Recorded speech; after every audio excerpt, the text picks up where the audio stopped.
Hello everyone, তো নিয়ে চলে এসেছি তোমাদের জন্য একটা নতুন ভিডিও। আর এই ভিডিওটা ছিল কালী পুজোর ভিডিও। আর এটা ছিল মানে আমার দিদাকে আমি ঠাকুর দেখাতে নিয়ে যাচ্ছিলাম। তার একটা এই যে একটা আমার এখানে আমার মামি, আমার মামাতো বোন বসে আছি। তো আমরা সবাই আছি, আর তার মধ্যে আরও ছিলাম দুজন। এই যে দেখাচ্ছি তোমাদেরকে, দাঁড়াও। এই যে দেখো, আমার দিদি আর আমার মাসির মেয়ে, মানে আমার ছোটো মাসির মেয়ে, এরা দুজনে মেলাতে নেমে গেল। কারণ আমি আর আমার দিদা কেউই ঠাকুর দেখিনি। কারণ আমি ভেবেছিলাম, মানে তার আগের দিন রাত্রে মেলা ঘুরতে গিয়েছিলাম, কিন্তু আমি ঠাকুর দেখিনি। কারণ আমি ভেবেছিলাম যে দিদাকে নিয়ে সকালবেলায় যখন যাব তখন ঠাকুর দেখে আসবো। কারণ মেলা থেকে ঠাকুরের দূরত্বটা একটু একটু বেশি নয়, কিন্তু যেতে হয়, তার জন্য আর যাইনি তখন মেলা থেকে।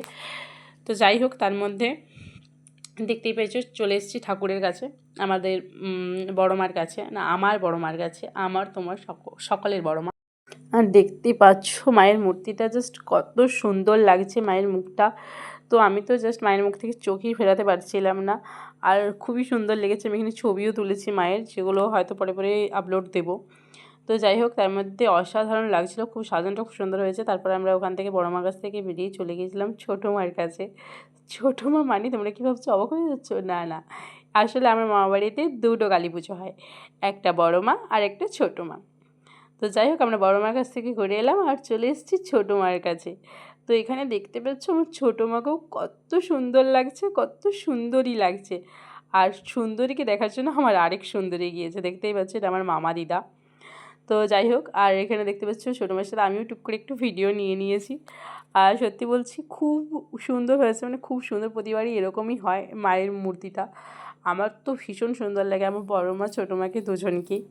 আর তার মধ্যে এই যে একজনের দায়িত্ব নেওয়াটা খুবই মানে ক্রিটিক্যাল ব্যাপার। তাকে জুতো পরানো হয়েছে তো হলো না, আবার জুতো ছাড়া তিনি এক পা চলবেন না, মানে এই যে ঝামেলাগুলো নিতে হয়।